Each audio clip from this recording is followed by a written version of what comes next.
Welcome to the book of Revelation, lesson 15, and in this lesson we will be taking a look at Revelation chapter 21.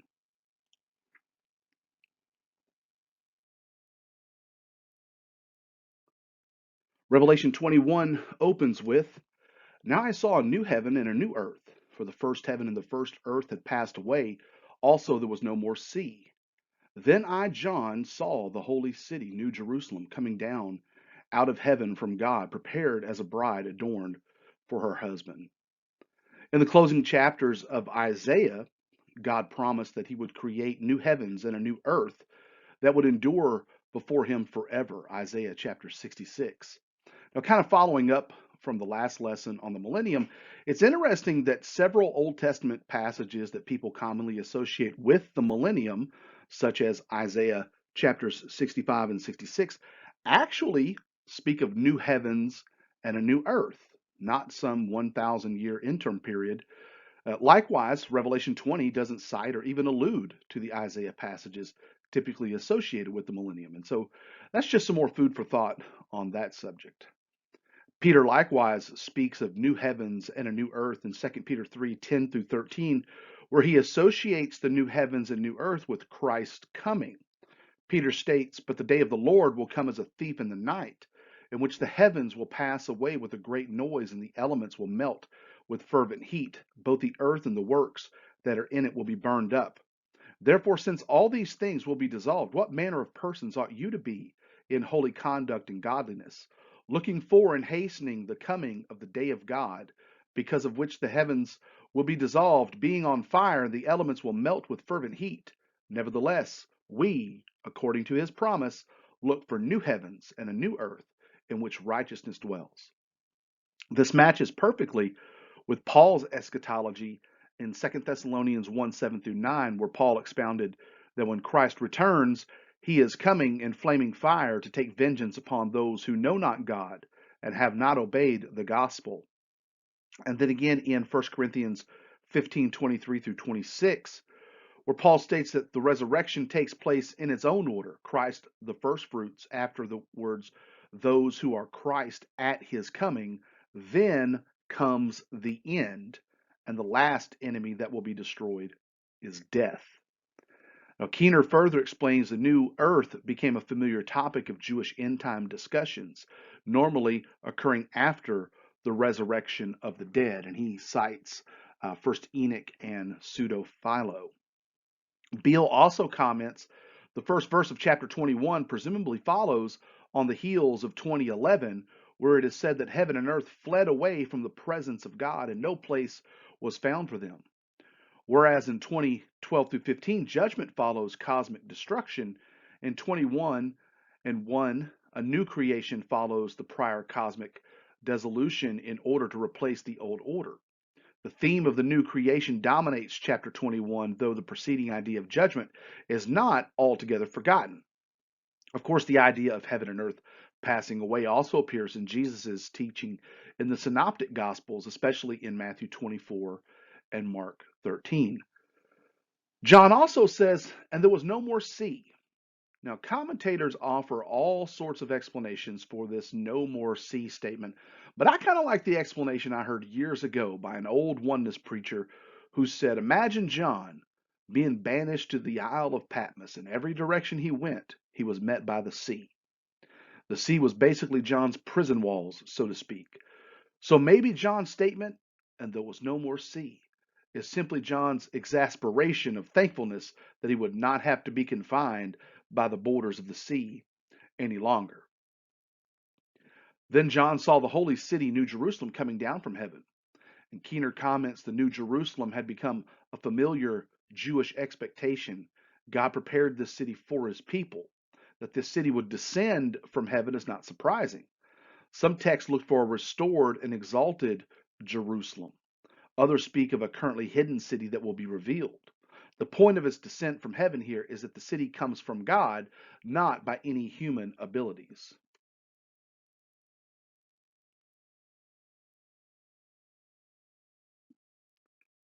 Revelation 21, 3 through 4. "And I heard a loud voice from heaven saying, Behold, the tabernacle of God is with men, and he will dwell with them, and they shall be his people. God himself will be with them and be their God. And God will wipe away every tear from their eyes, and there shall be no more death, nor sorrow, nor crying. There shall be no more pain, for the former things have passed away. And I pointed out in the lesson on chapter 7 that there is a strong connection between Revelation 7 and Revelation chapters 21 and 22, maybe even suggesting a recapitulation of the final eschaton. In fact, we're going to see types of recapitulation throughout chapters 21 and 22. As Bill points out, 21:9 through 22:5 is the last and seventh major segment of the book. It primarily recapitulates 21:1 through 8, and 21:1 through 8 anticipates it. So notice that in Revelation 7:16 through 17, we will not hunger or thirst anymore. There will be no more sun or heat because or for. This is the Greek preposition gar, showing the purpose or the result, because the Lamb will shepherd and lead us to living waters, and God will wipe away every tear from our eyes. Then in Revelation 21:3 through 4, God will dwell with us and wipe away every tear. So, from a narrative perspective, Revelation chapters 21 and 22 are very strong in oneness theology and imagery. Even Keener acknowledges this will be the most explicit tabernacling of God with humanity since the incarnation. See John 1:14, which declares that Jesus, the Word, made his dwelling, literally tabernacled among us, the only New Testament use of skinu outside of Revelation, though deceased believers in heaven have already experienced this presence. This promise was expected for end time Israel, but here all who overcome receives it. And so just a quick note on Craig Keener. You may not be really familiar with him, but some of the faculty of Urshan College and UGST have met or know Dr. Keener. Keener often attends the SPS conferences, and Keener is very oneness friendly, you might say. Keener has even stated that he has been baptized in Jesus' name and likewise baptizes in Jesus' name. And honestly, it wouldn't surprise me if Keener isn't more oneness in his theology that he lets on. Grant Osborne expounds an unidentified loud voice from the throne. It cannot be God, as he speaks in 21:5 through 6, so it's probably an angel bearing God's message.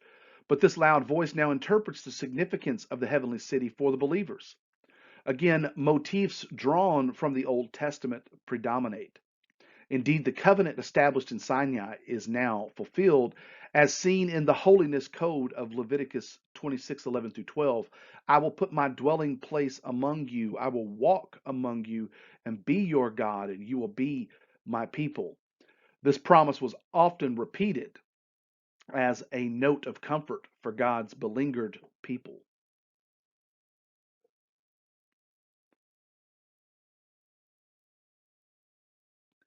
Revelation 21:5 through 7. Then he who sat on the throne said, behold, I make all things new. And he said to me, write, for these words are true and faithful. And he said to me, it is done. I am Alpha and Omega, the beginning and the end. I will give of the fountain of water of life freely to him who thirsts. He who overcomes shall inherit all things, and I will be his God, and he will be my son. In 21:3, a voice came from the throne, but now the one seated on the throne speaks.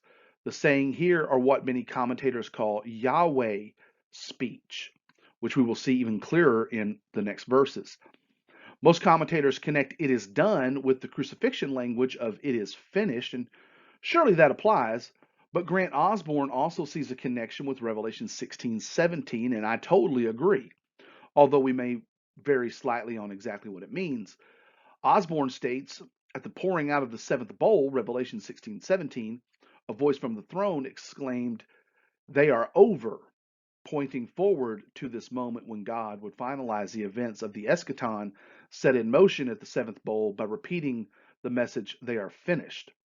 The perfect tense stresses a state of affairs resulting from an action. So this means salvation history is at an end and the future age can begin. There are, in a sense, three stages.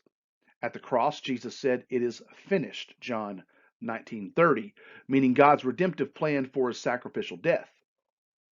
Then in Revelation 16:17, the voice from the throne said, "It is over," meaning that the events of the eschaton, ending this present evil order, are finished. Finally, God here says they are over, meaning that all the events of world history, including the world's destruction and the inauguration of the final new age, are at an end. From a narrative point of view, I would see "it is done" in Revelation 21 as a retelling of "it is done" in Revelation 16, where both point to the events of the final eschaton at Christ's coming.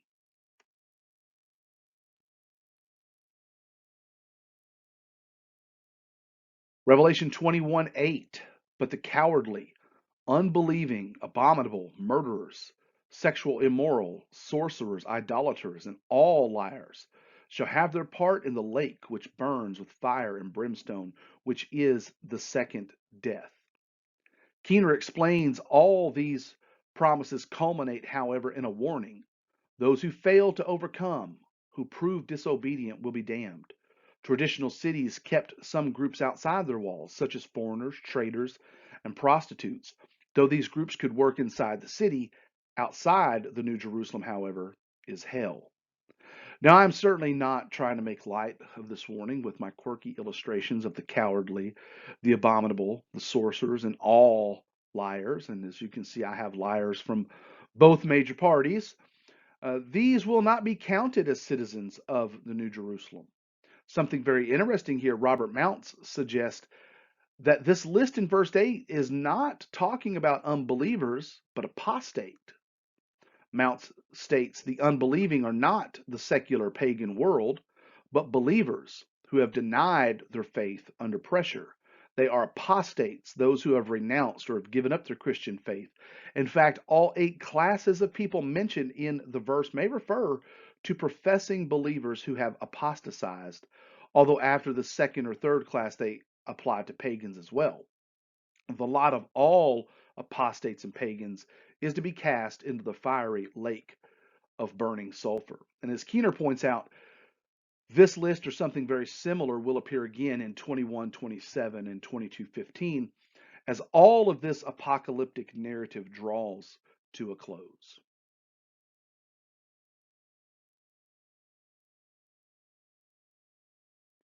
Revelation 21:9 through 11. Then one of the 7 angels who had the 7 bowls filled with the 7 last plagues came to me and talked with me, saying, "Come, I will show you the bride, the Lamb's wife." And he carried me away in the Spirit to a great and high mountain, and showed me the great city, the holy Jerusalem, descending out of heaven from God, having the glory of God. Her light was like a most precious stone, like a jasper stone, clear as crystal. So, just like with the verses of 5 through 7 and the "it is done" statement connecting back to Revelation 16 with the 7th angel with the final bowl judgment, here in 9:11 explicitly connects with the 7 bowl angels. There is also a literary contrast between chapter 17 and chapter 21, wherein chapter 17 the angel carried John to the wilderness and showed him a great city depicted as a prostitute. Here the angel carries John away to a high mountain to show John the Lamb's wife, the great city of Holy Jerusalem. In 21 and verse 2, the New Jerusalem was compared to a bride via a simile, like a bride. Here, the text shifts to a metaphor. I will show you the bride. This concept of a bride descending out of heaven, to me, it just gives the vibe of a bride walking down a long flight of stairs with her veil trailing behind her as her new husband waits in anticipation. And here, the Lamb's wife descends with the radiant glory of God, like the light of jasper, clear as crystal.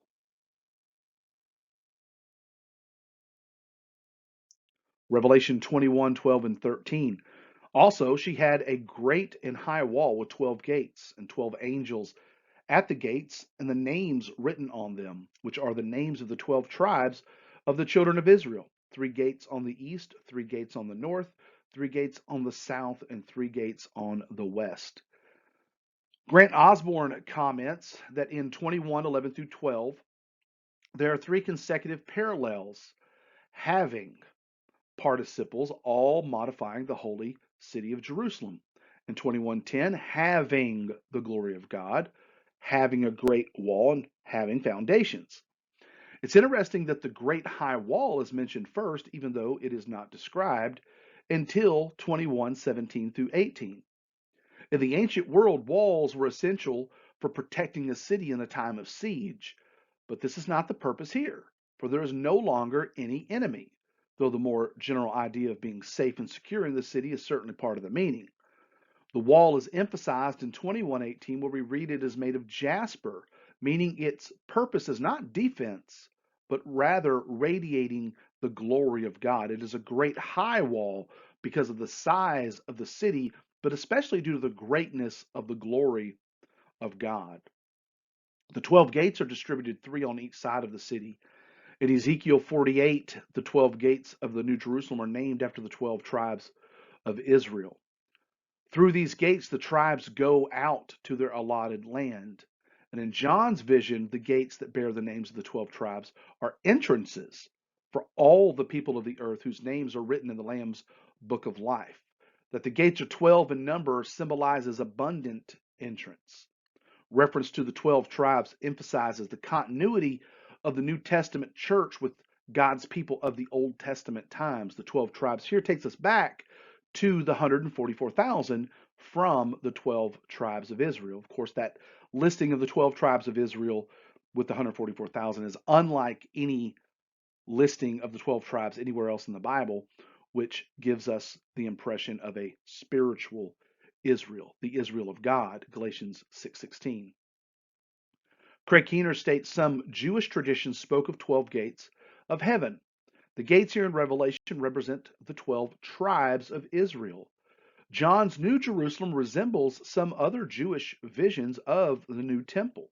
The Qumran temple scroll commemorates the 12 tribes' names on 12 gates of the temple.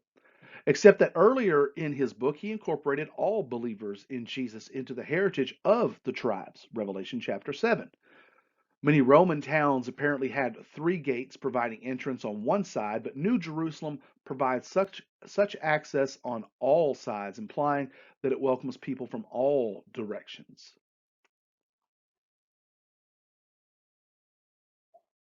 Revelation 21, verses 14 through 17.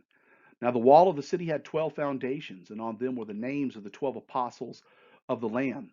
And he who talked with me had a gold reed to measure the city, its gates, and its wall. The city is laid out as a square. Its length is as great as its breadth.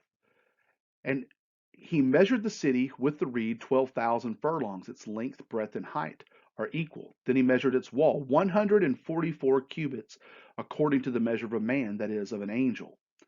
Keener points out in biblical tradition, 12 stones pointed to the 12 tribes. In the high priest's breastplate in Exodus 28, they are specifically inscribed with the names of the tribes.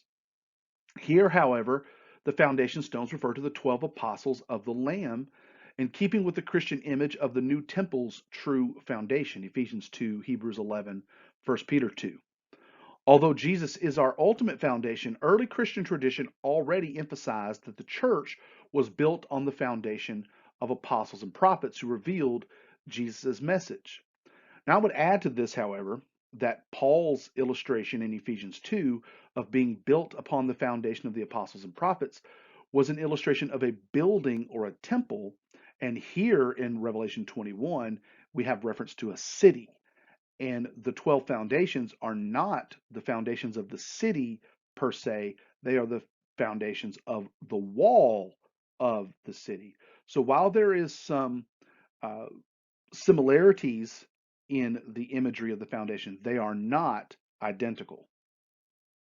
Grant Osborne notes that it is common to view the 12 tribes and the 12 apostles together as emphasizing the unity of the two great covenant groups, Israel and the church, into a whole people of God. Thus, the message of chapter 21, verses 12 through 14, is that entry to the celestial city comes through the whole people of God, Israel and the church. The measurement of the city resonates with the numbering of the 144,000. Keener concurs. The symbolic number portrays this city as the dwelling of God's people, 12,000 stadia and 144 cubits. Both recall the number of God's servants in chapter 7. The use of a square number like 144 may also offer a vivid contrast with the triangular number of 666 in chapter 13, like the foundations of a four square city versus that of a pyramid.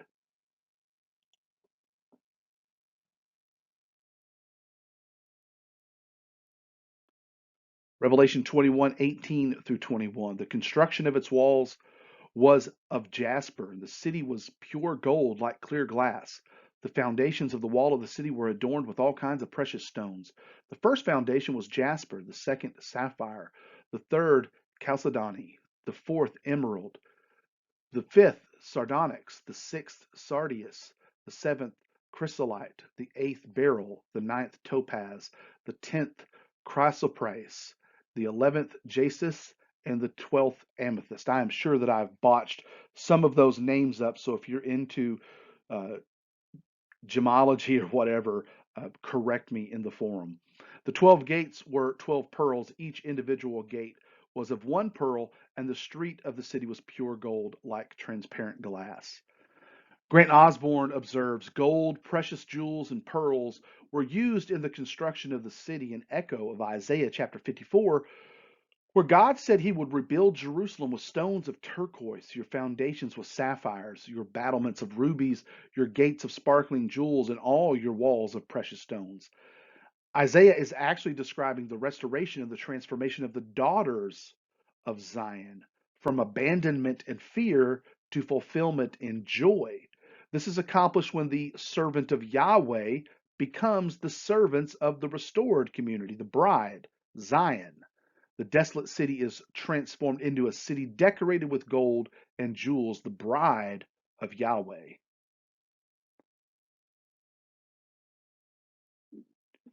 Revelation 21:22 through 24. But I saw no temple in it, for the Lord God Almighty and the Lamb are its temple.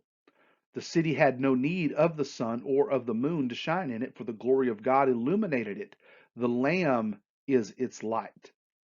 And the nations of those who are saved shall walk in its light, and the kings of the earth bring their glory and honor into it. Robert Mounce comments, the heavenly city, there is no temple. In the heavenly city, there is no temple. At this point, John demonstrates his independence from the prophet Ezekiel, whose imagery plays a prominent role in the seer's vision. Ezekiel spent 7 chapters describing the restored temple and its ordinances. For John, there is no temple because symbol has given way to reality. The temple is replaced by the Lord God Almighty and the Lamb. Keener adds the lack of a temple in the New Jerusalem contrasts starkly with the traditional Jewish expectations of the end time, in which a new temple was the central feature of the city. A prayer in the regularly recited 18 benedictions looked for a renewal of the temple, as did other Jewish sources. This picture of a new Jerusalem would have appeared striking even to a pagan unfamiliar with Jewish expectations. All normal Greek and Roman cities included temples. But this lack of a future temple in John's vision is not really a repudiation of Ezekiel's vision of a future temple in a new Jerusalem.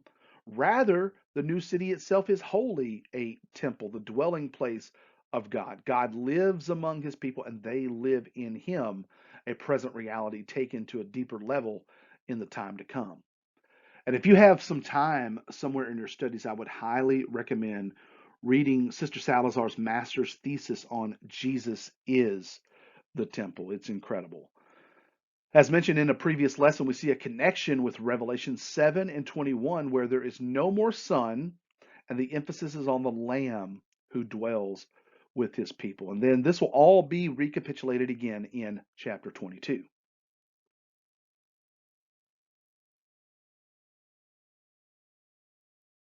Revelation 21:25 through 27.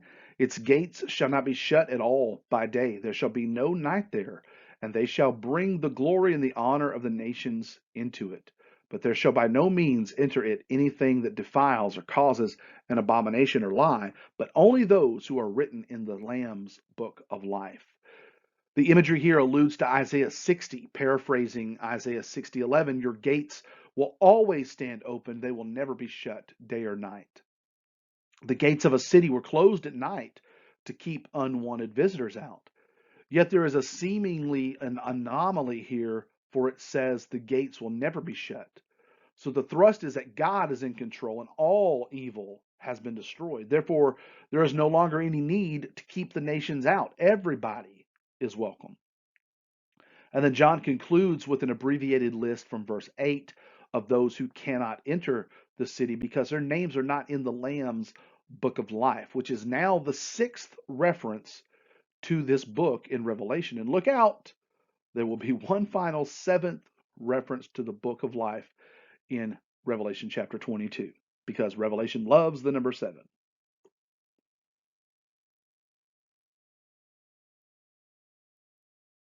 So, your food for thought from this lesson, the first two discussion questions you can choose from for the discussion post, is number one, discuss the symbolism of the gates and foundations of the heavenly city, New Jerusalem.